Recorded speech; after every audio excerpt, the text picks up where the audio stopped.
કેમેરાની લાઇટો છે એ ઊંચકવાથી લઈને સ્ટેન્ડીસ ઊંચકવાથી લઈને મને હજુ પણ યાદ છે કે હું છે ને એકવાર સ્પેશિયલી હું અહીંયા ઇસ્કોન જે ખમણ મળે છે તો હું ખમણ લેવા બી ગયો હતો એકવાર. આવી રીતે કોઈ ગેસ્ટ આવવાના હતા રેડિયોની અંદર પોડકાસ્ટ માટે વાત કરવા માટે, ઇન્ટરવ્યૂ કહીએ અમે એમને, તો આવવાના હતા ને સ્પેશિયલી ખમણ લેવા ગયો હતો એમના માટે. સો આ બધું જ કરેલું યાર.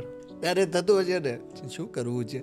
હા ત્યારે મારી જોડે પેલું 90s નું સ્કૂટી હતું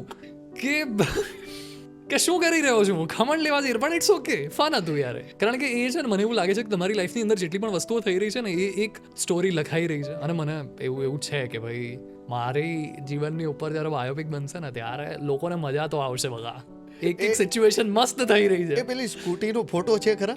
સ્કૂટીનો છે મારા ફિયાની સ્કૂટી, 90s નું સ્કૂટી, મને નામ નહીં યાદ એનું, વ્હાઇટ કલરનું, અને ટ્ર કરીને અવાજ આવે. ભાઈ એનો પણ આપણે ગ્રેટિટ્યુડ આપણે ડેફિનેટલી હું એને નમું છું.